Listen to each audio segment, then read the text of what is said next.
believe it or not everyone solves their problems with their fists. 2 girls? 2. You want to tag along for an exorcism? Yep. That's out of the bloody question, love. Well, we gave you its name, so you owe us. Well, I gave you your soul, so you owe me indefinitely. All the more reason for me to help you. How is Fitz even here? I don't know. He just showed up out of nowhere with his own spaceship. It's a baller move. Not to mention the whole bounty hunter look he's rocking. I still prefer my cardigans.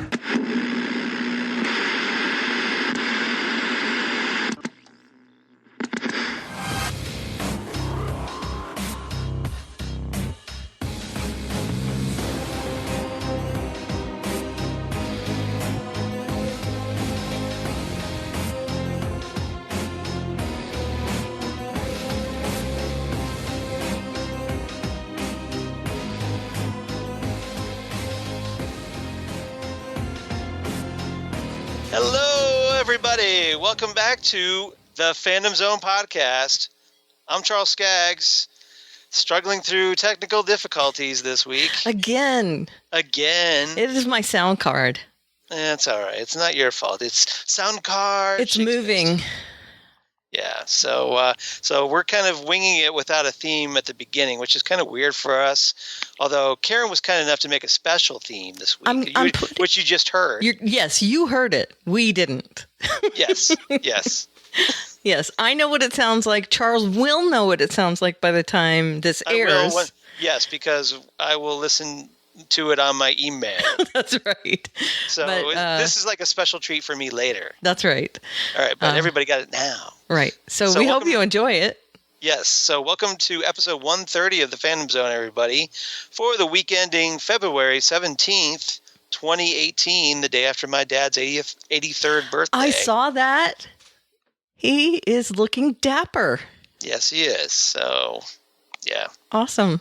I think I gave it a thumbs up. Yeah, you did. So you can tell I'm adopted because I look nothing like him. So. He's the dapper one. He's the dapper one. So I'm Charles Skaggs, as I said, and with me, of course, the ever effervescent and ebullient Karen Lindsay. Big words. Yep. So break out your Rogue J thesaurus for that one. Hi, everyone. And we might have an interesting podcast tonight. I hope so, because, yes, much to popular demand, Karen's back on pain meds. Very light ones, but yes. Yes, and there was much rejoicing. Yay. So yeah, we'll see how we go. All right, we only have 2 episodes this week, guys. Can we get through this in an hour? Guys. To quote Thea Queen. Well, we kind of have 2 episodes, but one of the caveat. Yes. One of them has John Constantine in it. Right. So I guess we might as well plan for 2 hours just to talk about that one episode. Right. Yeah. So, yes. So kind of flashing back to our old Dangerous Habits podcast from back in the day. Where we used to just yammer on about John Constantine. Yeah, I forgot to do this. Yay. Oh, there we go. Yay, John Constantine action figure. Yay. With his flaming cupcake hands. I like the flaming cupcakes. They look like flaming cupcakes. Hashtag flaming cupcakes. You need to take a picture of that and say flaming cupcakes. Flaming cupcakes. Behold the flaming cupcakes. Behold. You could do a screenshot. But you're tiny. Hold on, let me. I'm tiny. I'm so tiny. Get me out of this box. Keep talking and I'll get you in the screen. Just hold them up and keep talking. Because you're running the show this week. Yes, I am. So, what are we going to talk about today? Well, of course, we're going to talk about Legends of Tomorrow 310, Daddy Darkest, where kind of our mid-season pickup of Legends of Tomorrow following the winter hiatus.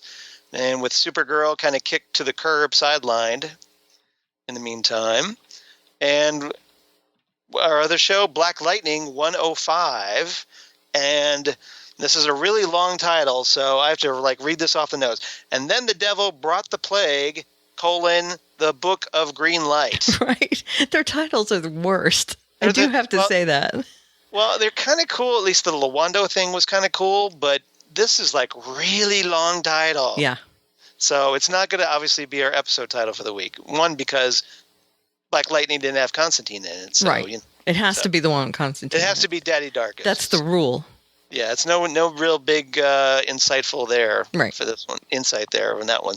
All right, so let's dive right in because I've got stuff to talk about. So, Legends of Tomorrow, 310, Daddy Darkest, written by Kitu Shimizu and Matthew Mala, directed by Dermot Downs. Awesome sauce. Awesome. So, Karen, what's our A, B, and C this week? Who's your daddy? Who's your Daddy Darkest? What's your name? Who's your daddy? Who's your daddy? Is he rich? Is he rich like me? And I like what you did there because that's a reference to time of the season by the Zombies, which was played in this episode. So I see what you did there. Very clever. Exactly right.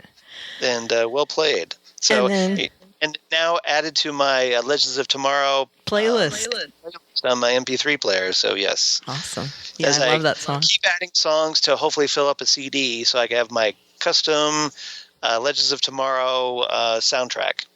Excellent. Because the official ones never get any of the cool like pop music on there. No. Although Blake Neely's awesome. Blake Neely's awesome. It's great if you love the scores, which I do, and I get all of them. But it'd be kind of nice to have, like, especially with Legends kind of borrowing from all these different periods. There's been some pretty cool songs on here, so it'd be kind of nice to get that. Yeah, get a few more. If they would pony up the the money. The money to do that, yeah. Well, apparently they did in this one. The royalties, yes. That one's all a right, good one. So yeah, we got the Zombies, which is kind of cool. Yep. And B Story? B Story, Old Castle, New Castle, whatever it takes. Old Castle, New Castle, whatever it takes. Well, do you know what that's pulling from? And it's not an old person voice. Old Castle, New Castle, whatever it takes. And the phrase is 120, 121, whatever it takes. Yeah. Okay. Do you know what it's from? 120, 121, 120. I'm sure I'm going to kick myself for not remembering. Michael Keaton? Yes. In that where he's like playing the mom, and he's talking about wiring. You've never seen it? I've seen it a long time ago once. Okay. I don't know that movie by heart. A guy comes over and says, "So, what are you wiring this 120?" He goes 120, 121, whatever it takes. All right, now I don't feel so bad because I wasn't familiar with it. Okay.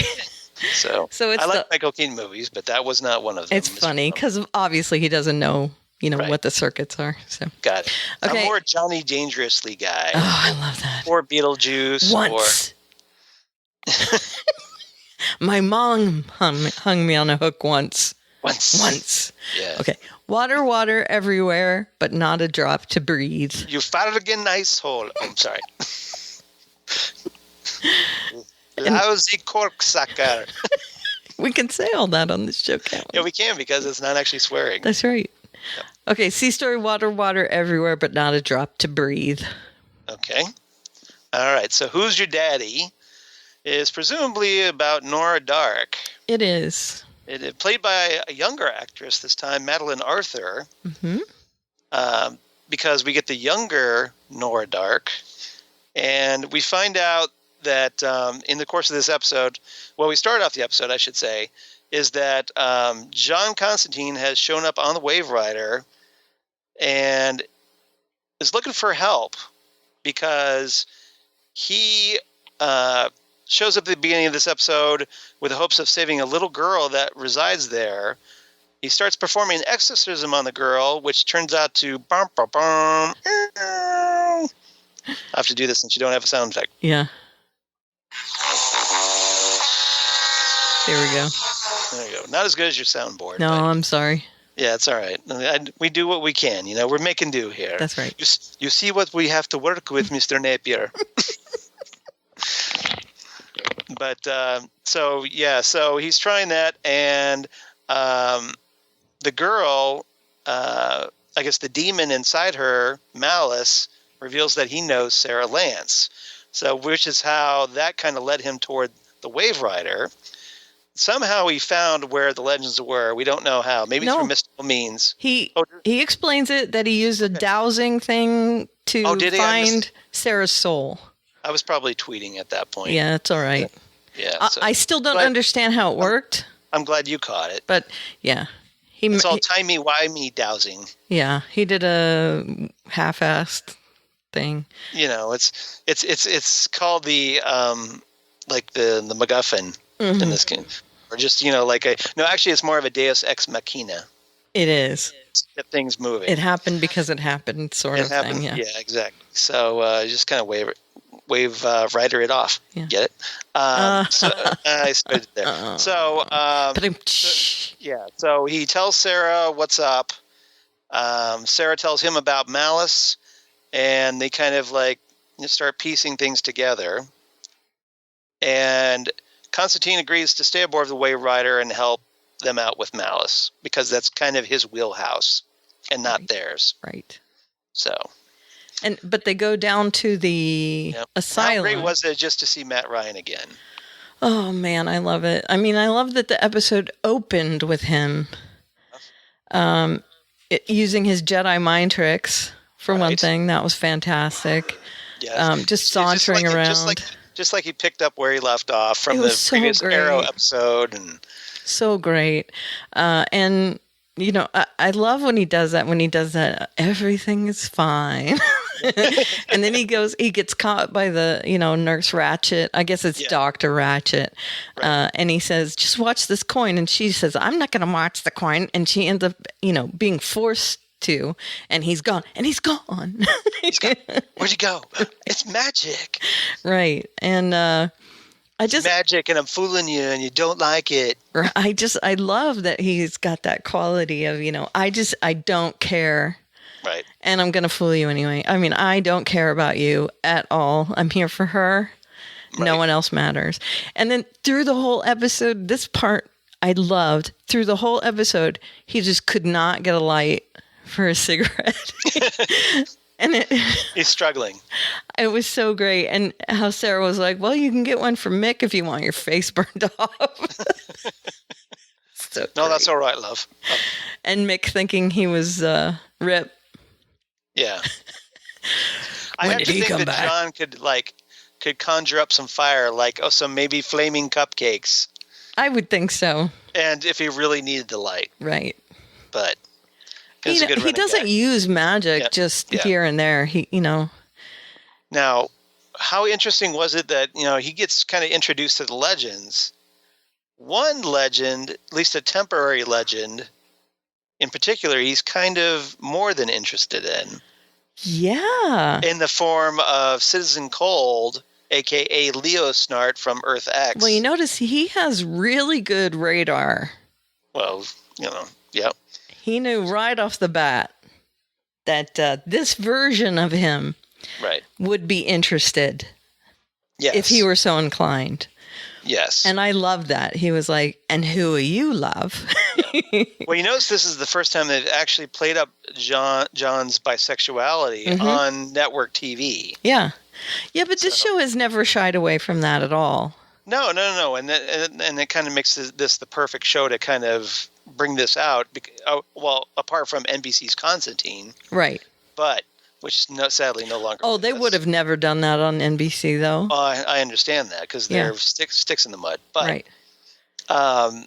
But here it makes sense because, hey, the lead character on the show is bisexual. Right. And they have never had trouble talking about that with Sarah. So why wouldn't they? No, they've got her having flings all over the place like she's Captain Jack anybody. Harkness. Right.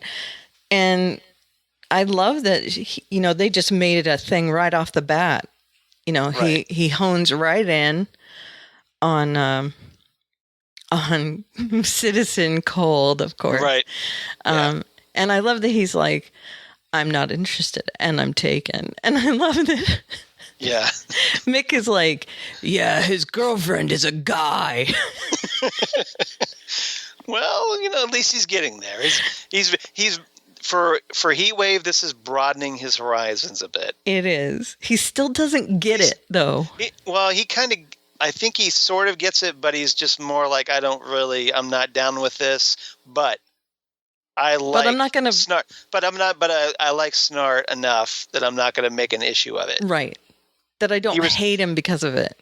Right, because I think it's just that he feels this attachment to Snart, so therefore, he's not going to make a thing about it. Right, right. So I just thought it was funny. His girlfriend's a guy. Yeah.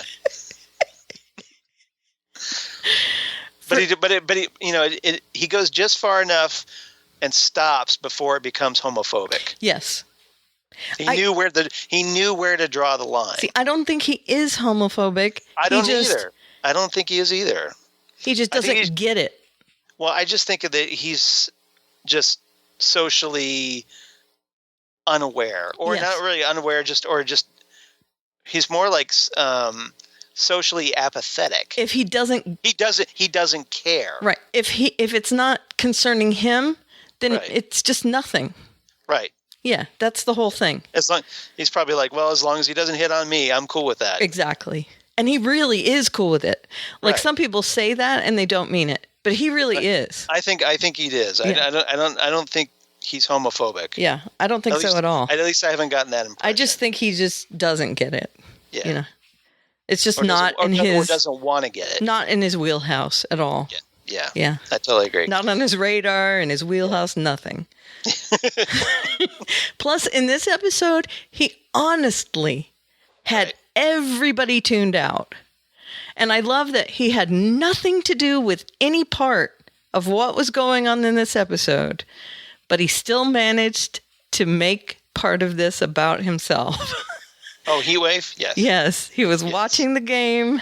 Right. Well, he was just trying to okay, I just want to sit and relax and watch this football game because it's the first football game I've seen in 3 seasons. Right. Live. Of show. Yes. Right. Live. So he's just I just want some peace and quiet. And then you've got everybody like Nate and Amaya and everybody's showing up and Ray and Zari show up and just he's like, get out of here. Do this. You do that. Yeah. And it was kind of funny to see him in kind of a leadership role going, okay, you do this, you do this. Well, only when he had something at stake for himself, really. Yeah. Well, because he had that ulterior motive, of course. But. And then I love Ray turns around and goes, I like that you're showing, go. He didn't care. But there's leadership potential there. Yeah, sure. As long as there's... they need to do an episode where Heatwave is forced to be in charge. Is it forced to be in charge? Yeah.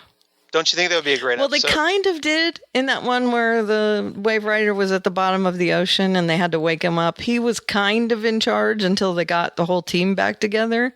Yeah. They had to rely on him. But I could see it being very interesting where he would have to take over. Yes. Like everyone else got dumb. Like the episode of Futurama where Fry's the only one not affected by the brain things. Yes. That would be good if everyone else was made stupid. Yes. And he was the only one that wasn't affected. Yeah. That would be hilarious. Okay, so they need to adapt the Futurama episode for a Legends of Tomorrow episode.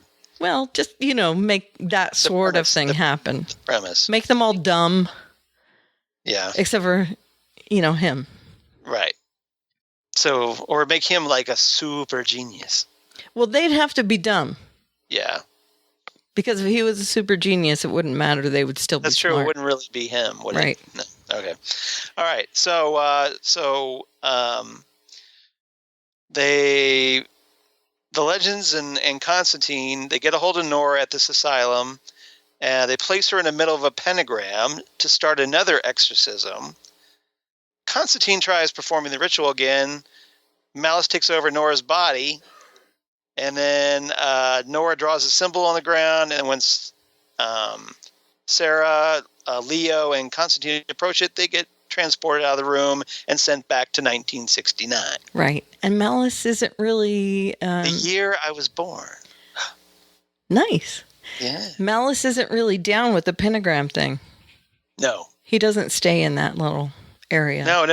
He's, and... Of course, Constantine's a little taken aback because he thought it would work, and of course it didn't. Right. So it's just like chalk circle, pfeh. Yeah. Nothing, ain't nothing but a thing. He crawls right out and walks right out. Yeah, exactly. makes the time thing. And of course, the guys on the ship, I love the first one where, who was it that was trying to describe it was Ray trying to describe the mark on the ground. Right. And, who was drawing it up on the ship? I can't remember. Yeah, one of them was drawing it up on the ship, and they were getting it completely wrong because Ray was describing it poorly.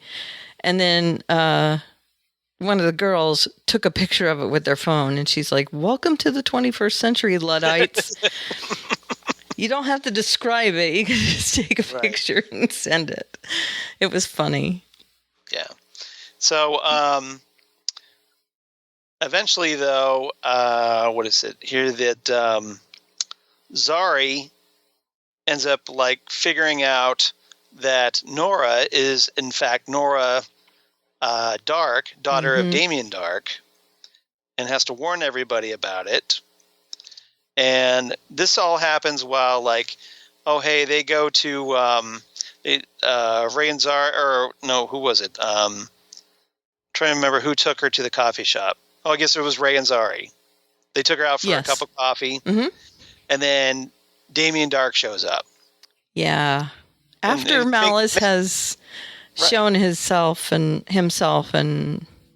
pretty much trashed the coffee shop, unfortunately. Right. Although we don't really get to see him, Malice. He's just more like her red eyes. Still, Nora being possessed with some, red eyes. Right. Like, needs to take a serious load of Visine to get the red out on that one.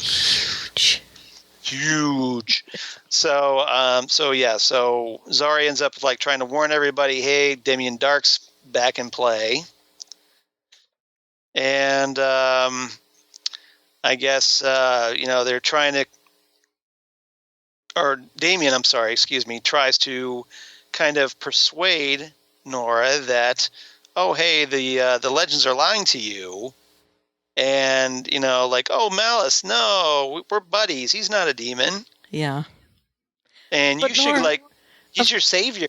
Of course, Nora wants to go with him because... it's her dad. Right. So she quickly, okay, I know you guys were all nice to me and everything, but bye. Yeah. And that's pretty much that. That was rude. Yeah. So, okay, so Old Castle, New Castle, whatever it takes... Well, that's John. Yeah, just still talking about John. Okay. Yeah, that's John. He does mention Malice kind of taunts him. Yes. About the girl at Newcastle. Oh, yeah, that's true. Yeah, we get Astra. Mm-hmm. So when the stuff we talked about on Dangerous Habits, the Constantine podcast, which you really should go check out, by the way. That's right. You can get our whole backstory of that season on NBC. It's still up on iTunes. Still up on iTunes. So give us some downloads. We talked about Astra. Astra is this girl that Constantine, back in the day, tried to rescue from hell. She basically was taken there by a demon. Or she got possessed or whatever, and in the process of trying to, I guess, exorcise the demon out of Astra, Astra got sent to hell. Right. And if you notice, now... And he's regretted it ever since. It's been like this big, sore wound in his soul. This is pretty much what drives him, isn't it? I mean... Well, this whole experience apparently, drove him over the edge, and he ended up in an institution... for a while, and which in Newcastle, that was the institution he was placed in. Mm-hmm. So, that's where all this went down. So anytime you hear Newcastle, that's where everything with Astra went down. Mm-hmm. I also noticed, and I am encouraged by this, because they dropped a lot of breadcrumbs about him. They mentioned Newcastle. Right. They also mentioned... what else did they say? I just had it in my head. That's okay. What else? That he sold his soul to demons? Yeah, Nergal. Well, he didn't. He didn't mention it by name, but they dropped. Oh, no. Oh, you mean maybe they were talking about in the Dangerous Habit storyline where Constantine splits his soul across the triumvirate and gets them to fight each other. Right, but he mentions that in this episode. He says something to the effect, he's talking to Sarah and he says, well, you don't want to take it from me. I owe my soul to demons or something like that. He just drops all these hints about his backstory in this episode. And I'm like, okay, does that mean they're going to use him again? Because please let that be so. Well, here's what I was thinking. Because if you notice at the end of the episode, Constantine makes this comment that, well, I'm going to go research this whole business with these 6 keys. Mm-hmm. Or 6 totems, excuse me. Right. Because as far as there's Amaya, a totem missing. because Amaya knew that there was only 5. Right. But Zari told everybody that Malice called her one of the 6. Right. So Constantine says, well, all right, I'm going to go research this and get back to you. Right. So does this mean that we're going to get another Constantine episode later on? Well, not this season. Not this season? They're finished with this season already. Unless he's coming back in the ones that they've already filmed. Maybe in the season finale? Maybe. So that's what I'm thinking is sometime during the rest of season 3, he'll make a reappearance. I hope so. So I'm thinking, yeah. So I don't think they would have dropped that, I'll go research this and get back to you. Yeah. If he wasn't coming back. I really want him to be a bigger part of the CW shows. I would love it if he would be, at the very least, a recurring character. Well, it'd be kind of nice to have him help out the Legends to take out Malice, if Malice being the big bad and all. Mm-hmm. It would kind of make sense that he would be there. Mm-hmm. So we'll see. So fingers crossed for more of Matt Ryan. Oh, did I mention that, by the way, that Matt Ryan's coming to Wizard World Cleveland? Nice. Here at the beginning of March. So guess who has tickets and already ordered an autograph? You. Me. Awesome.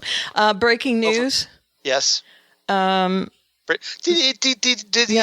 Ryan will return for the 15th episode of the season titled Necromancing the Stone. Thank you. Boom. Proven right. I thought I'd look it up. So, all right. Awesome sauce. Yes, I thought they would be coming back. Excellent. Necromancing the Stone. I like that because it's a nice play on romancing the stone. It is wonderful. Very nice. Oh, yes, that's very nice. Very nice. That's very nice. Yes. The French thumping. Just a Tennessee one. Wafer theme. Wafer theme. All right. See how we digress. Mr. Creosote. Yes. All right. So water everywhere, but not a drop to breathe. That's the granddaughter. That would be Kuasa. Mm-hmm. So the granddaughter, one of the granddaughters of the Golden Age Vixen, mm-hmm. who is a member of the team, Amaya. And so Kuasa shows up when they're the Legends and Constantine are trying to get Nora out of that asylum in Star City, and in the present day. And so she shows up. Amaya stays behind to fight her, and they're still fighting when all of a sudden Nate runs in with Sis and Colt's gun and freezes Kuasa while she's in her liquid state. So essentially turns her into a big popsicle. Right. Which is awesome. Right. What a way to combat it. Yeah. Well, that makes perfect sense. It's like, well, you have a water-based villain. Well, hey, let's just freeze it. Right. So there you go. Freeze her. Kryptonite. Yeah, pretty much. Now, so they take her aboard the ship, and what was it here that they took it back to the Wave Rider. She eventually, of course, thaws out. No, Amaya defrosts her. Oh, Amaya defrosts her. Yeah, because she wants to talk to her, puts her in which the is microwave. dumb.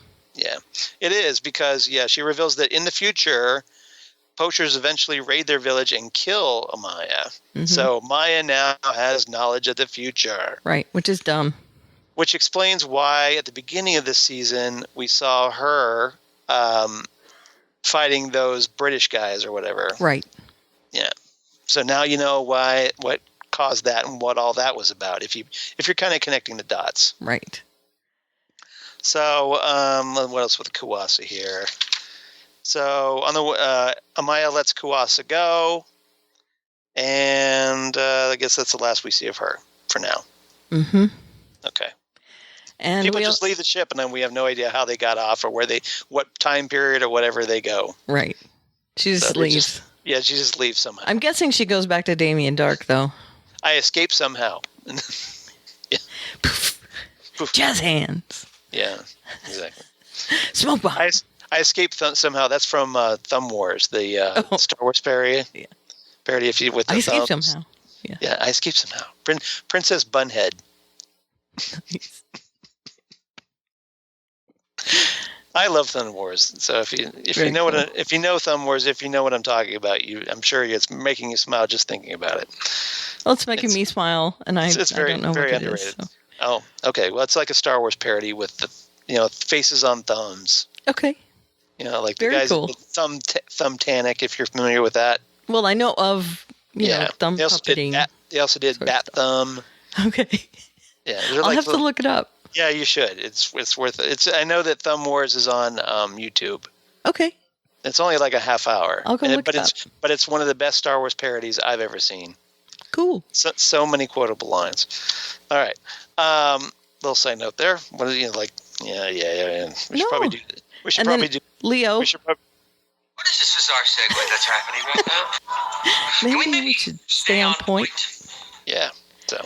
Then we have another departure, Leo. Yes, we do. So Leo apparently was just hanging around for a few episodes,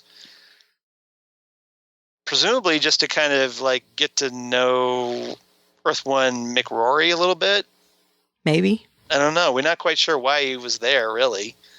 He just kind of shows up like, oh, hey, I got a few episodes left on my contract to kill.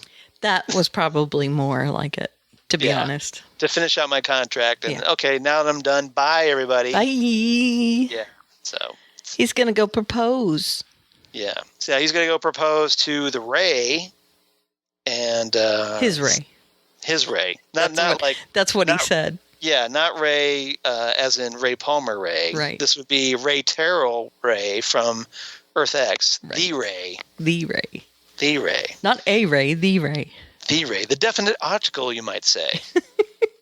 That's right. Yeah. So, and then there's the whole thing with Ava and Sarah. Ava Sharp. Well, there's one other thing we need to talk about. We haven't talked about yet. What, you mean John and Sarah? Oh, yes. Oh, yeah. So, Yep. Phrasing. That, too. Yeah, they got that. A little interrupted by Archer. So yeah, much to the chagrin of, I'm sure, Sarah's lesbian fans. Still. Sarah reminds us all that, hey, she's not really a lesbian. She's bisexual. Right. And so for the first time in a good while, she kind of flips back to the other side when John, who obviously plays for both teams,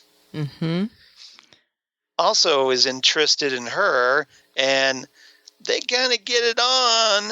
That's right. A little bit. They were kind of hot. Let's get it on. So yeah, they take advantage of an empty wing of an asylum. So yeah, they get down and busy in an insane asylum. How appropriate. Why not just do it in Arkham Asylum while you're at it? Right. But it was hilarious, and I think I was just like going, yes. I've been waiting. I was really hoping for that, so I was very happy with that. They are a scene. very interesting couple. They are, and I think they work really pretty well together. And at the end of the episode, Constantine's like, saying thanks for, or like Sarah saying thanks for his help, and then thanks for your help with the demon. With the demon, yeah, and then she's like, "Oh yeah, and the sex, right, and the shag, and the shag, yeah." So it was hilarious. And it's probably like, well, obviously, so. Right? It was funny. Yeah. Although, you know what, I would have liked him with Leo. I would have, right. It doesn't matter. And I like her with Ava. So, well, you have to admit though that Constantine and Sarah make an attractive couple. They do very much so. They're both blondes, so sure, but that's not the main. Although part. Matt Ryan's kind of a dyed blonde, but he is. He's got sandy. Light brown hair. Yeah. So he's like a dirty blonde, but yeah. They were cute together, and I liked that they were very combustible in this episode. That hair, yes. That hair, yeah. Very But combustible. it was a very hot scene. It was. They were all over each other very quickly. They wasted zero time. That's right. So I loved that. So that was great. Yeah, while Leo was all being held down, gonna get a lobotomy, which I loved. Yeah, that was good. So, well, see, you could have hung out with Constantine, but you had your chance, Sparky. That's right. And you blew it. Hate to say it. You blew it. You blew it. Yeah, exactly. All right. So, anything else about this episode? Well, Rip is missing. Oh, yeah. That's right. You were brought up Ava Sharp. So, yeah, Ava warns Sarah that there was an update on Rip's trial. She says that nobody at the Time Bureau believes Rip about Malice. And Sarah just like, well, we've been dealing with Malice. Right. I heard him. He exists. So as far as the Time Bureau is concerned, they hit a stalemate. And then at the end, Ava does her best Princess Leia hologram. Help me, Sarah Lance. You're my only hope. You're my only hope. Yeah. Yeah, exactly. And then so she holograms in and says, oh, by the way, Rip Hunter has escaped custody. Dun, dun, dun. There we go. Yep. So that means presumably we get the return of Arthur Darvill as Rip Hunter probably next episode. Correct. Or at least they're looking for him. Or at least very soon. Right. Because we only have I think 6 episodes left this season. It's only like a 15 episode season. And here we are. Yeah. So it'll be 5 episodes left. So stay tuned. And obviously Constantine's going to be in episode 15, the season finale. That's right. So yeah, I'm excited. Yeah, we should all be excited, and hopefully he'll hook back up with Sarah or anyone. Or I don't care. Anyone is on the menu, probably with the exception of Heatwave. Probably. And Ray Palmer. And Ray's very straight arrow. Ray is as square as it gets. Yep. Even Mr. Rogers thinks, dude, you need to chill. Dude, you need to get high. That's what Mr. Rogers would say. Because I got high. Because I got high. Because I got high. Anyway. All right. So let's move on to our second. Yes. No. Our second. What? Oh, yeah. We got to do ratings. Right. I'm sorry. Ratings. All right. What's your rating? I gave it 9.5, 69 Skaggs. Because I'm 13 years old. Because I'm 13 years old. But they were in 1969. So okay, I'm dying to know, what was your half-point deduction? My half-point deduction was probably, I don't know. I thought it was kind of weird, the parts with Ray and what's her name taking the girl to the coffee shop. I didn't get that. You mean to make use of the jitter set? Yeah. I wasn't quite sure what that was all about. I think they were just trying to get her to calm down. Yeah, the parts with Zari and Ray were very stilted for me. Well, it's just I think they had to give Ray something to do because he had absolutely nothing to do in this episode. Yeah, except they didn't. Yeah, all Nate got to do was run in with a gun. Right. I mean, it's an ensemble cast. That doesn't mean you have to use everybody in the ensemble every week. Right. So the parts where they were doing stuff, I was like, okay, that seems really forced. So, yeah. But what I would have done is just had them hang out with Heatwave and watch football. Right. That's what I would have done. Exactly. And you could have had some fun scenes where they're kind of bantering back and forth about football. Mm-hmm. Exactly. That's what I would have Maybe done. where they're eating popcorn and they're asking questions and he's telling them to shut up. Driving him nuts. Yeah. Right. And that would have been much better. But you see what I'm saying? They just didn't.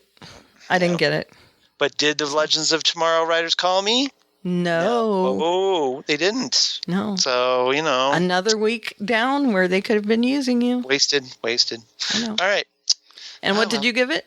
I give it 9 floor pentagrams. Nice. I really enjoyed this episode a lot, and not just because it was Constantine. I just thought it was a fun good. episode. It was solid episode. Yep, moving things along, teasing things, and some great character moments, and just kind of setting the table up nicely. So it was overall, super solid. nice job. And welcome back, Legends of Tomorrow. That's right. So, all right. So, and thank you for giving me a little break on my podcast schedule. I mean, because of Made of Steel kind of being sidelined for a few although weeks. Gotham's coming back, and I have Timeless coming back, so. And then in a couple weeks we have 5 million shows to cover. I know. We're going 2 this week. We'll only have 1 next week, so I don't know if we're going to really record next week with just 1 show to cover. So, and then after that, we have like Avalanche. 10 or 11 shows. I forget which. Crazy. Way too many shows. Because that's when The Walking Dead comes back and all that other stuff. Yeah, Walking Dead's back. Agents of S.H.I.E.L.D. is back. Yep. Lucifer's back. All the CW superhero shows are back. So Gotham. Yeah. And then, of course, Legends and Black Lightning.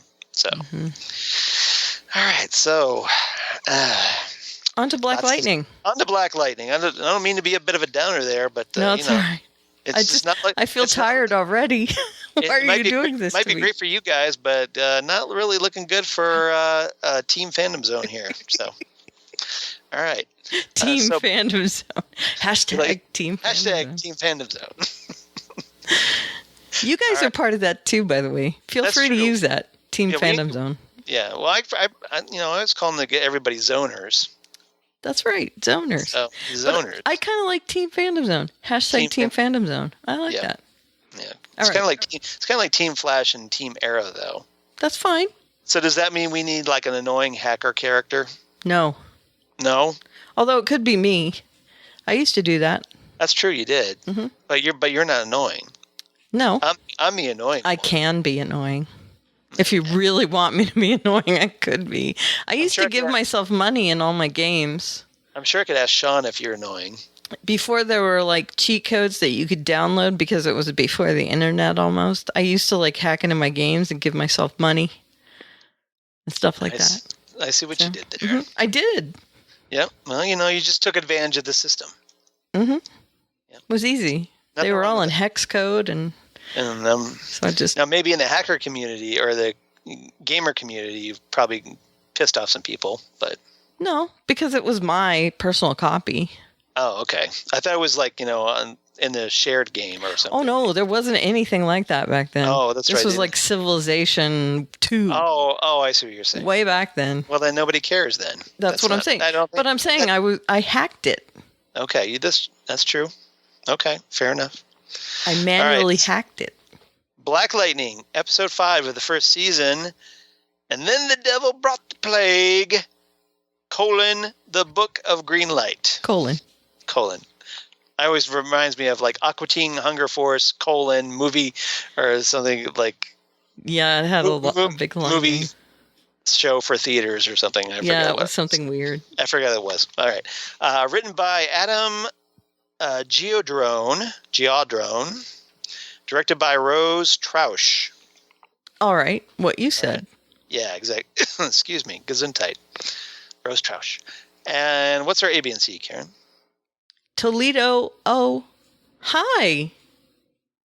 Oh. Yeah. No, it had to be said like that. Yeah, I know, but I have to do the Ohio State thing. Oh, okay. Oh, hi. Oh. Okay. Yeah. But it's, hi. Yes. Oh. I would have gone with an alternate suggestion. Holy Toledo. Well, it could be Holy Toledo, except I was going by, what happened throughout the episode. I figured you were going to do something with Toledo, but hi. Being from Ohio, I can appreciate Toledo, Ohio. Okay. Klinger from MASH was from Toledo, Ohio. Yep. I do know that. I think that's Toledo, Ohio's only claim to fame is Klinger. Is it really? Well, there's a zoo. That's true, but our zoo's way better in Columbus. Yeah, Columbus Zoo. Cleveland Zoo's better than Toledo Zoo. Okay. No offense to Toledo Zoo, but ours is better. Cincinnati Zoo is better, too. Well, We have lots of zoos here because we have no like anything else?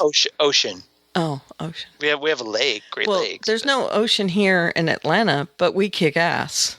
Right. We have Coca-Cola, Yeah, and we also have Dragon Con. that's true. That's right. And we have one of those really big, what do you call it? The wheel thing where you get in it and it goes around. A Ferris wheel. Ferris wheel, yeah. Okay. A really big, like the eye. Like the eye. Well, I've been on the eye twice. Yeah. Did you like it? Yeah, I did. I'm terrified of heights, though. So We rode it up at night. yeah. You're inside. Well, you're inside this enclosed like capsule. But doesn't it rock? Not really. It's actually it's very steady, surprisingly steady inside. Okay. I think it's because it's so big, you don't really notice the movement. Like Okay. you'll be raised up in the air if you're talking to your friends and you look around, you're like, "Oh, I'm up high." Okay. So yeah, it's not jarring. So at we have all. one of those, Yeah, you can do that. and we also have lots of peach cobbler. Right. I've noticed that. So anyway, Well, yeah, it's Georgia Peaches, and you have Archer. that's right. And The Walking Dead. That's true. That's true. Good points. All right. We have the Rock and Roll Hall of Fame. That's awesome. Yeah. So That's awesome. all right. Okay. And we created Superman Also awesome. in Cleveland. So Okay. B story. yes. Articles of importance. Okay. And then there's a couple C stories. Where is my super suit? Honey, where is my super suit? Exactly. Give your daddy. I don't know. Go ahead. I forget what she says after that. I was going to say. What are you looking for? No, it's just. It's like, Why do you look want under- your super suit? Did you look under the bed? No, she doesn't want him to find it, remember? Oh, So that's it's, right. what are you looking for it for? Yeah. You're not going out with your friends again? But the city is in danger. Okay, give your daddy a hug. And then, That's my Frozone for today, kids. Thanks. yeah. Give your daddy a hug. And then, 2. Okay. 2 question mark, exclamation mark, question mark, exclamation mark. There's a famous tape Yeah. with Casey Kasem. I'm Casey Kasem. Yep. Where they ask him to do a dog dedication for a dead dog after an upbeat song.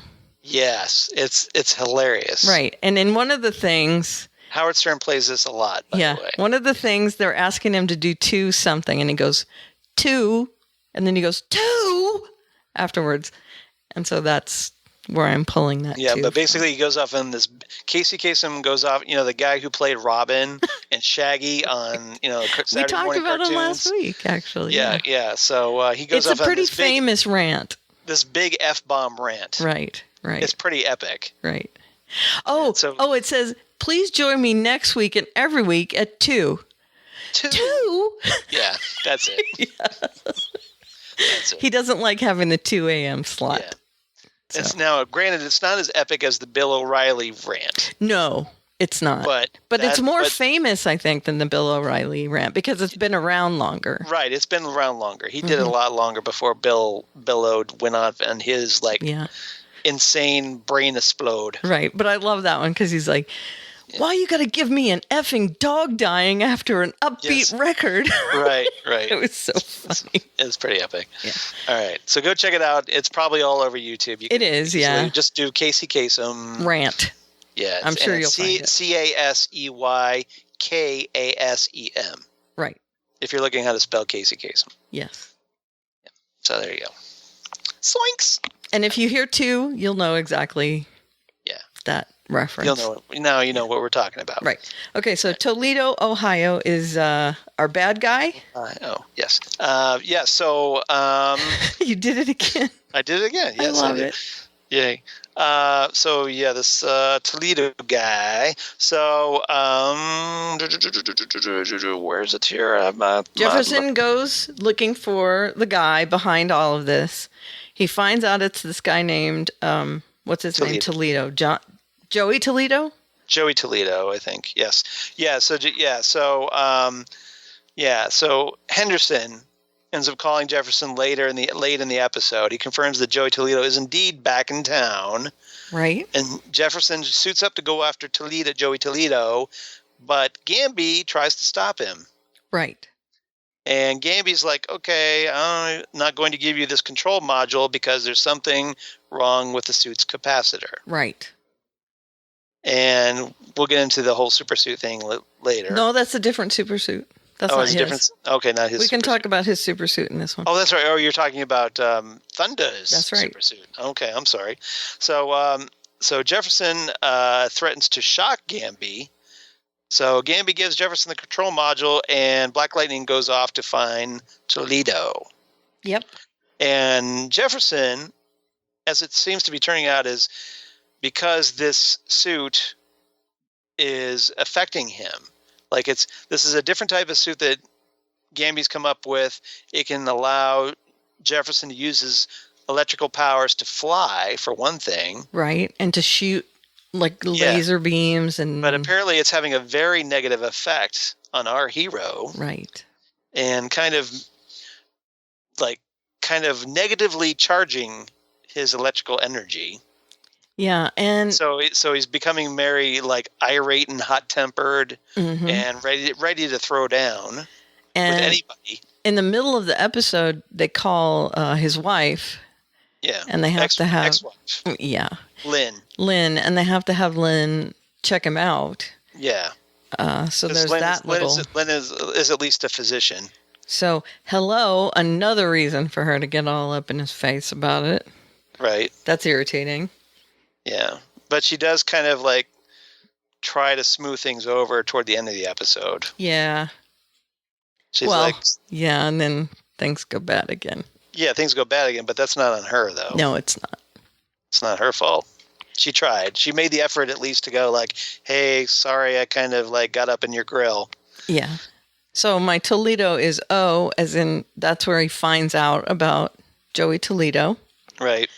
And there's stuff, with him flying around, finding people, doing all that stuff. Yeah. Hi is him running into Joey Toledo, and then would be the end of the episode. So at the end of the episode, Jefferson tracks down Joey Toledo looking for the woman that he's been seen around town with. Mm-hmm. So he orders her to give him her cell phone, and she does that and then takes off. So Jefferson texts Joey Toledo posing as his woman. Right. And so tries to set him up with a booty call. And apparently Joey Toledo gets catfished. And yep. And so confronts him. But unfortunately for Black Lightning, his headaches come back, which allow Joey Toledo to kind of get the better of Jefferson and knocks his ass to the ground. Yeah. And unable to stop Joey Toledo, Joey Toledo just wails on him enough and then hobbles away after Jefferson had beat up on him. Yeah, and Jefferson is not working. Yeah, so he's struggling just to get off the ground. Yeah. And that's where we leave him at the end of the episode. So we actually got kind of a little bit of a cliffhanger with that. Yeah. So which you haven't had before, really. No. So kind of probably leading into the next episode. That's right. So presumably. All right. So that's kind of that storyline. You pick whichever one you want to go to. All right. Next. So what's articles of importance? Refresh my memory. That is Anissa going and finding all the articles that her grandfather wrote. Oh, I see what you're saying. Okay. So we had Anissa, who's watching, I guess, in her room studying these Tuskegee experiments, which, if you kind of know a little bit about history, these were stuff that the military performed on black soldiers. Yes. Not a great period of our history. No, nothing to be proud of. No, not at all. So, this is when Jennifer's trying to borrow a jacket or whatever. So, but in the video, the person says that's recording it says several years ago, a handful of kids born in Freeland exhibited metahuman-like abilities, and they suddenly disappeared. Mm-hmm. Now, Anissa, of course, is just discovering her metahuman powers, hasn't quite connected that, well, hey, maybe they're related to Black Lightnings, who could be my dad. Right. Well, she thinks that they may have come out of whatever these experiments are, but she's not quite sure. Well, later in she keeps watching the video, and then the conspiracy theorist links the disappearance of the kids to her grandfather, which is how we kind of get Anissa wanting to learn more about her grandfather, right?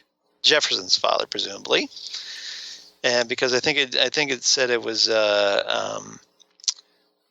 Pierce. It was I forget, his last name was Pierce, so it's probably Jefferson's father. And let's see what else with that. Let's see what else. Anissa approaches her dad about her grandfather. Doesn't really know much about Alvin Pierce. Thank you, Alvin. So Anissa's relieved to find out that her grandfather Alvin was apparently an upstanding citizen. Great. So she goes to speak with a reporter at the Freeland paper, who was like a former colleague of Alvin's from back in the day. And she brings up this expose about the missing kids, and the reporter orders her to leave. Yeah. Sounds like something's fishy. And not just, hey, I got things to do. He does that, but he also is mad at her. Yeah. Like, he really is mad at her. I wasn't happy about that, but... Yeah. Well, he's just probably trying to scare her off, I'm guessing. I guess. Yeah. So she goes back to the Freeland Gazette trying to get answers from her grandfather, reporter's friend. The reporter hesitates, but eventually gives Anissa a box full of files related to the experiments expose. Yep. So she looks through the files, finds a piece of information about a place called the Anvil Storage Facility. A key. Yep. And so she goes to check it out in person, it's like a storage locker facility. But she's decided, maybe I need a costume like Black Lightning. Yep. So I don't get busted, or at least identified. Yep. So, okay, time to go shopping. Alfred, let's go shopping. We get our montage, our costume montage. Got a montage. Every week you show a little more improvement. And, I love the montage song. Yeah. Gotta have a montage. Montage. So she goes to this clothes store. The guy there tries to get some information about what kind of stuff she's looking for. And Anissa kind of steers him in the direction of like, oh, hey, a superhero costume. So the guy tries to... She doesn't really make any bones about it, does she? No. She's just like, oh, yeah. Well, maybe she's thinking, well, like for a party. I am hoping that's the case. Yeah, I'm hoping the guy just takes her up as like a party. Because what she picks up is a purple costume and a blonde wig. So maybe he thinks, well, this would be kind of for a party. I hope so. Because she says that she wants something with a little color in it. So, and this outfit that she chooses is a big old nod to the Thunder's first costume that she wore in the Outsiders Volume 3, where she made her debut. So it looks nice. I like it. Yeah, it's not quite as exact replica as Black Lightning's is, but it's a nod. It's a nod. I mean, the color scheme's there. Yeah, and she has the blonde hair like she did back in the comics. That part at her tummy is the same. So yeah. But it's intentionally a nod. The color scheme's there, and I like it. But of course, it's not going to be her final costume because we've seen pictures of that online. So this is just the draft version. But it was a nice nod to the Outsiders comics. So we keep getting all these Outsider comics nods with this show. Very cool. Fingers crossed for the actual Outsiders to eventually appear. That would be awesome. That'd be kind of awesome because you got Grace, you got Thunder, and you got Black Lightning. That's 3 right there. Maybe bring in Metamorpho. That would be cool. That would be awesome to bring in Metamorpho. It would be. So and you got their villains too. You got their villains. Yeah, Cyanide, I think, was been talked Cyanide. about. No, Cyanide is his bodyguard. No, she's a woman in the Oh, comics. I'm sorry, but Cyanide. You're thinking Lady Eve. No. Working with The girl, Tobias. not his sister, but the girl with the gun is Cyanide. Oh, okay. Tobias is, Oh, yeah, the really bad sniper. yeah, Yeah, that's Cyanide. Okay, all right. Okay, cool. So, all right, so you got Cyanide there, who was in the Outsiders comics, and then Lady Eve, who was featured in some Outsiders comics. Right. So, maybe we'll get Cobra, too. So we could have Outsiders versus Cobra. That'd be awesome. Wouldn't that be awesome? Wouldn't that be Well, I great? mean, we got part of Cobra, so. Yeah, I mean, Hey. we're only 5 episodes into the series, so we got some time yet. But it'd be kind of nice. If they're building that would be great. That would be cool. All right, so let's see what else. Anything else about Anissa? Well, she checks out the storage unit, locates her grandfather's old locker. She breaks the lock, starts going through the stuff until she finds a safe. She breaks open the safe because she's thunder, and she finds a vial containing some strange substance in it. Gee, I wonder what that might be. Dun dun dun. Well, they talk about something else in this episode.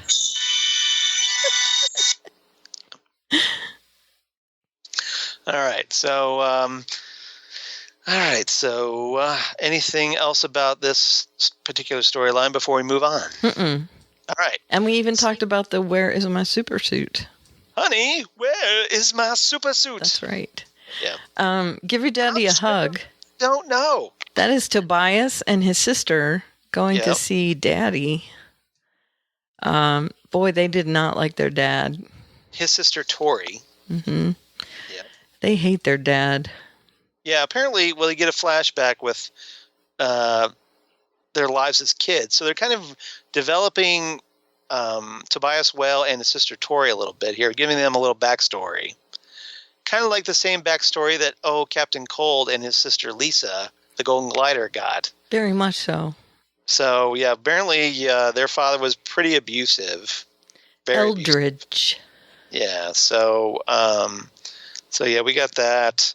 Although different. I mean, it's different. Yeah.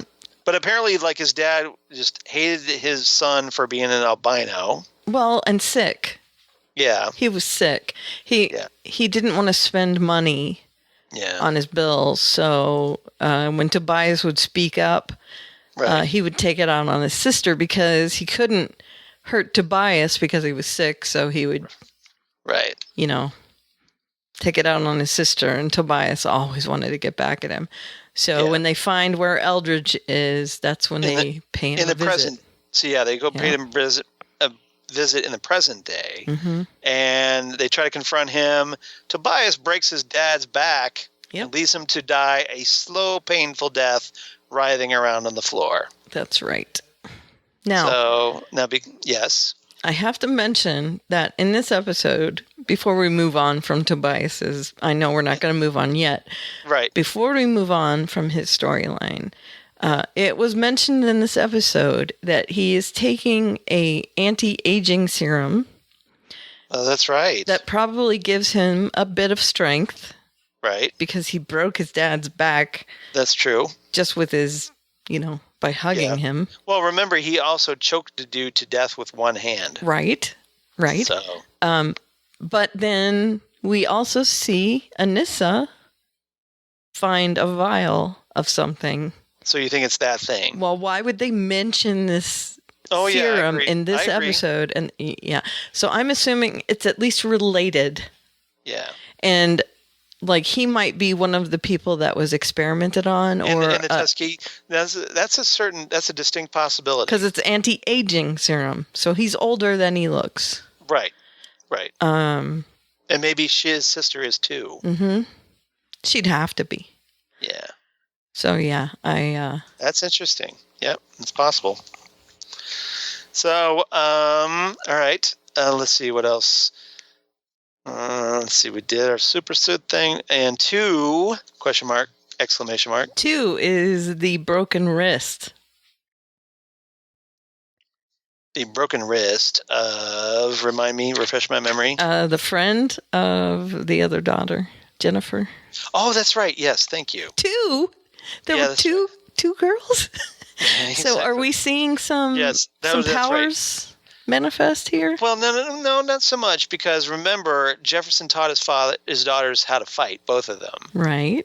So this could have just been she broke the other girl's wrists because of self-defense. I guess. Because she twisted her hand. Yeah. You don't have to be super strong to break somebody's wrist like that. I know. But why are they going into that whole It's thing? a very simple, I think it's just that they want to show that Jefferson's kind of like encouraging his daughters to fight back. To fight and stand up for themselves, especially against bullies. Right. And that's what was happening in this episode, because Jennifer was getting bullied at the roller skating rink. Right. And she was confronted by Khalil's ex-girlfriend, and the girl tore Anissa's jacket, which is the jacket that she borrowed, the jacket that Jennifer borrowed from Anissa. Right. And so there was a fight that breaks out, and again, Jennifer breaks the other girl's wrist, and then the other girl shows up at Jefferson's house. Yeah. With her mom. Right. An aunt or something. And they're all pissed off. Yeah. And, Jefferson's like, okay, we'll figure this out. We'll make this right. Mm-hmm. So he invites them inside. And, they tell the story, that Jennifer broke the other girl's wrist or whatever. And Jefferson's like, okay, I'll trust me, Jennifer will be punished for this. They'll make this right. Mm-hmm. So they leave, and Jefferson confronts Jennifer about it, and he's like, 2 girls, huh? You took out 2 girls. Lynn is focused on punishment. Yes. Right. And he's impressed that she took out 2 girls. So again, it's like that dinner scene we had in a few episodes back, where Jefferson's just proud of his girls and standing up for themselves. Right. And Lynn, it has to be the I'm the bad guy, mom, right. who has to lay down the law and discipline. Mm-hmm. So I think it's kind of funny. I think it's really funny. So, but obviously the daughters get along better with their father than their mother. Mm-hmm. As a result. Yeah, I just noticed that, there's a couple of articles online that speculate that this might be foreshadowing that she has powers. That's all. Well, she does. Yeah, I know. She does. She becomes lightning, but I think they'll save that for season 2. Okay. I think they'll probably want season 1 to develop Anissa as Thunder before they develop Jennifer. Okay. Because for one thing, she's younger, so maybe her powers will develop later. Okay. So presumably season 2 or 3 at the latest, if the show runs that long. Okay. So it will. Hopefully it will. It's doing great. It's doing good. So they're not going to cancel it. Not at the moment. No. So no worries there. All right. Anything else about this episode? Nothing that I can think of. All right. So what was your rating? I gave it 8 anti-aging serums. Very nice. Yep. Very solid.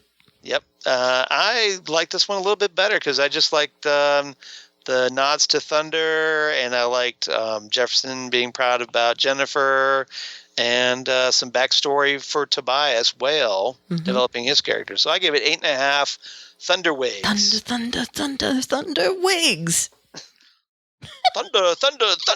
Thunder Wigs. Oh, sorry. Nice. Yeah. All right. I loved it. The only reason I went that low was there was a reason. Line. Oh, the scene with the flashback made me really uncomfortable. Well, I think it was supposed to. I think it was supposed to too, but I just ugh. Yeah, it was a little more hard hitting, if you'll pardon the pun. Yeah. Than the bit with Captain Cold and his sister. Yeah. It was. Because it felt more real. It really felt real. Yeah. And it was uncompromising, which I give credit to. Black Lightning, for being a CW show is definitely kind of... They go there. They go there more than the others do. Yeah, they really do. Which is one of the reasons I like this show. Mm-hmm. So it's closer to the Netflix show, Netflix Marvel series more than it is the CW series. It is. It's actually getting compared to those shows. Yeah, which is a good thing because that means the CW is raising its game. Mm-hmm. So hopefully the other shows. Now, unfortunately, as a result, I think the other CW shows are going to kind of pale by comparison, and I think people are going to get even more frustrated than they already are with some of those shows. People including us. And people including us. Yeah. Because so it's like, hey, Black Lightning can do this better. Why aren't you? Mm-hmm. So. Right.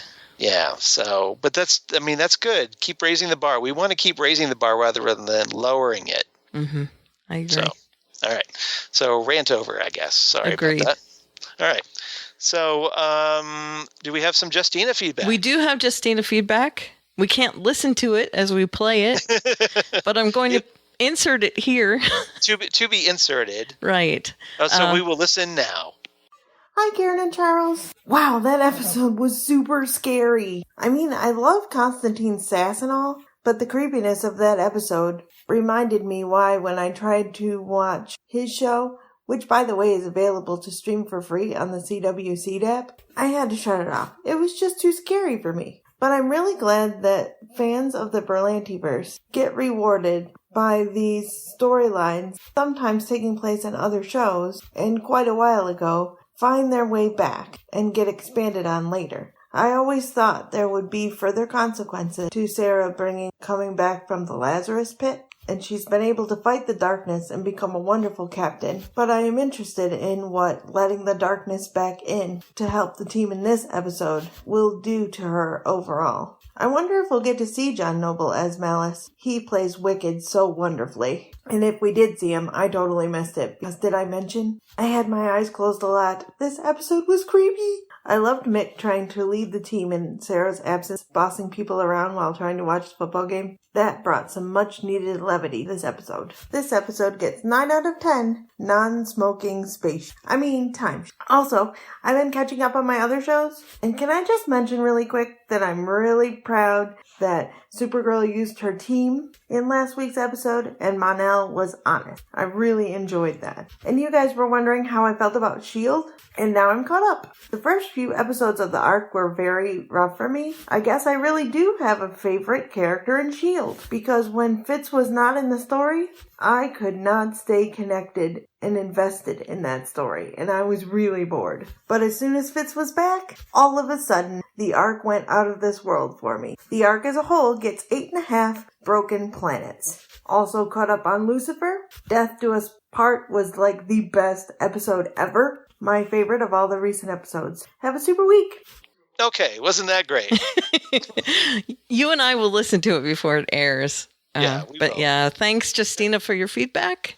Yeah, because you were kind enough to email in your feedback, and obviously I've got it, and I emailed it to Karen, and so now we will listen to it together, and we will enjoy it in its entirety. So, and then if there's any questions that you have, Justina, we will answer them probably next time. We will answer them next time. Is that fair? I hope that's fair.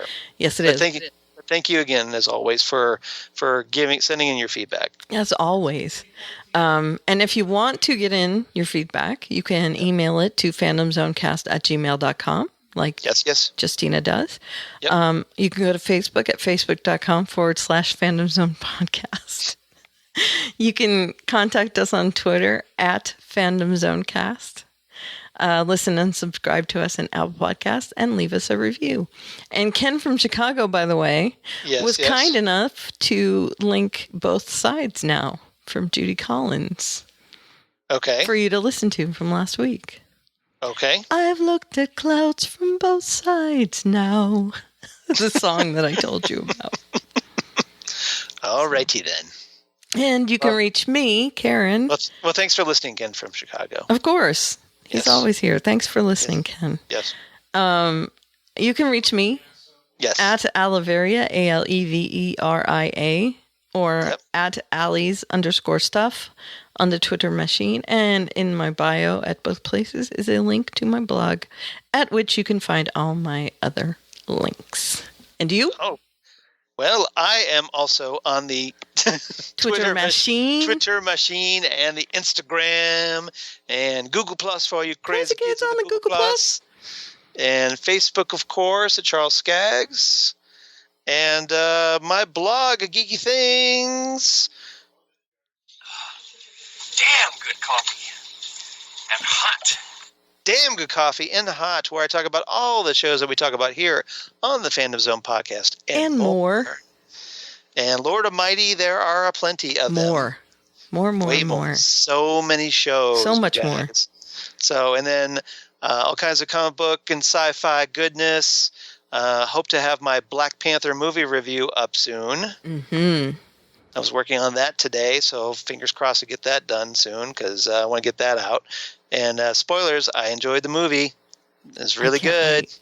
I want to go see it. Some great production values and incredible costuming, and cast is perfection. And Black Panther's little sister Shuri, played by Letitia Wright, steals every scene she's in. Yeah, does she? She does. Awesome. You will like her. And if you don't, there's something seriously wrong with you, in my opinion, because she's great. But yeah, and then of course my other two podcasts, or well now three that I do for the Southgate Media Group. Next Stop Everywhere, the Doctor Who podcast that I do with Jesse Jackson, friend of the show. Ghostwood, the Twin Peaks podcast, where I do with Zan Sprouse, where we talk about all things Twin Peaks.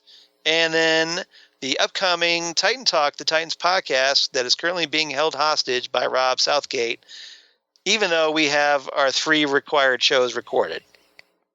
Poke. Poke. So not so subtle nod to Rob to like, hey, help a brother out here and, get that posted, because we want to get that out to the people, to you, the people. The fans. The fans. Get it out of the darkness, Batman. We want Titan Talk out of the darkness and into the light. Get it out of the darkness and into the light, Batman. So, Rob Southgate, please release Titan Talk out of the darkness. Do you have on your blog that John Noble will show up as himself on Legends of Tomorrow? No, but I read that today, and which makes perfect sense. So I'm glad that we're actually going to see in the flesh John Noble, as opposed to just his voice. The voice as Malice, yeah. Now, granted, he's got a really cool voice. Oh, yeah. I mean, that's awesome, but I love I want to see a physical manifestation. And he's going to be himself, which is going to be awesome. Yeah, so we'll find so out. that'd be cool. That'd be cool. So more John Noble is always a good thing. Yes, please. Especially after Fringe, because he was awesome as Walter Bishop. But he's going to be in the blacklist as well. He's going to be in a lot of things, but yeah. He's in. So keep an eye out for that. Yeah, that's definitely makes him worth watching. Mm-hmm. And that'll do it, I think, for this week. I think so. We didn't take up enough time. We still ran over an hour. I know, but we did digress a lot. So. Yeah, we did. Well, we do. It's us. Plus, we had kind of like a little slow start because of various sidetracky things. Yes, that's true. All right. So next week, do we want to record next week? Because we only have one show. It depends. We'll find out. Yeah, we'll see if we'll see. I know, because you always have a lot going on, and I have a lot going on. It depends on what happens with my knee. That's true. Okay. Well, hopefully your knee isn't as serious as you fear it might be. Yeah. You guys keep your fingers crossed. Yeah, please do, because we don't want Karen to have surgery, you guys. She's got some knee issues. The two options are, depending on what happens tomorrow, I could have a shot in my knee and things could get better, or I could have to have surgery. So let's hope for just a shot. Let's hope so. So fingers crossed for Karen, and all our best wishes, obviously. So Please. So please. So fingers crossed, you guys. But I'll know by next week. Yeah, so we'll find out and see if Karen's laid up or not. Dun, dun, dun. All right, you're gonna make me have to bring this back because I had it closed. Did you have it closed? There we go. Meanwhile. Okay. So we will talk to you next week, guys. Yep. We'll see you next time right here, Fandom Zone Podcast. Bye, everybody. Believe it or not everyone solves their problems with their fists. 2 girls? 2. You want to tag along for an exorcism? Yep. That's out of the bloody question, love. Well, we gave you its name, so you owe us. Well, I gave you your soul, so you owe me indefinitely. All the more reason for me to help you. How is Fitz even here? I don't know. He just showed up out of nowhere with his own spaceship. It's a baller move. Not to mention the whole bounty hunter look he's rocking. I still prefer my cardigans.